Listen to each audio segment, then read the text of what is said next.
There comes a time in your life when you have to start treating your parents like your kids, almost like you have to raise them.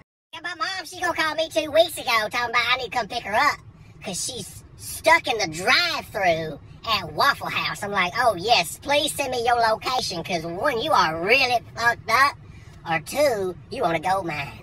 Because I never seen a Waffle House with a drive-thru. That's fucking amazing. But no, I still have it because she was indeed just fucked up. I get there, and she's just parked beside the building, passed out in her car on sleeping pills. But she had hash browns in her lap, so I guess somebody brought them out.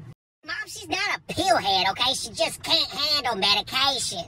Or any substance, honestly. Like, you give her 3 ibuprofen, she'll fucking OD. Like, she almost got a DUI one time from sniffing hand sanitizer. But even still, somehow she managed to convince these doctors to give her Klonopin. Because she couldn't sleep at night. I'm like, you can't handle melatonin, Tracy. What are you trying to do, hibernate? So she tweaks sometimes. Mom tweaks. She'll take the Klonopin.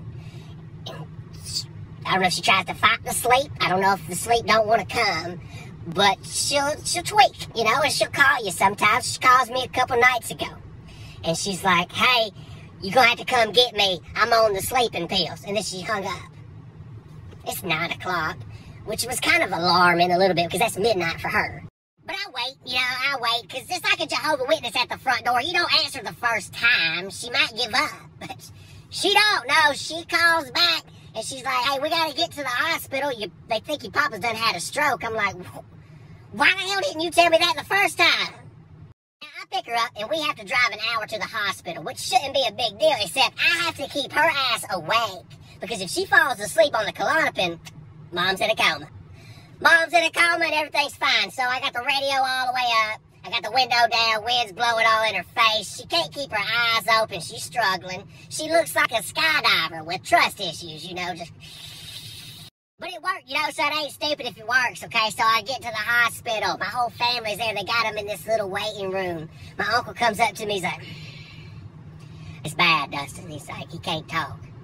Papa can't talk. And that honestly worried me a lot at first, but then I got to thinking about it as my Uncle Scott. And I was like, well, nobody really fucking wants to talk to you, so I should see this for myself. We get back there, you know, and I'm holding Mom up like a fucking ventriloquist dummy. I'm like, yeah, she's fine. Everything's fine. Papa's out cold. I'm worried about him. I put my hand on his leg. I'm like, Papa, are you okay? You know, I don't expect nothing to happen. And all of a sudden, he opens his eyes. It's like he's looking up at God. And he was like, I have a dream. I said, whoa, now, I didn't even think you could talk. Don't say that. No shit. That's what Martin Luther King said before he died. He just starts laughing. He's laughing like hell. They done all these scans on him and everything. You know, we're waiting on the results. And I'm like, oh, man, they got him on some good shit, you know. Or whatever. He thinks we're angels at the end of the tunnel. This ain't good for him. So the nurse comes in and she's like, yeah, it's not a stroke. He didn't have a stroke. And I'm like, did you hear that, Mom? Did you hear that?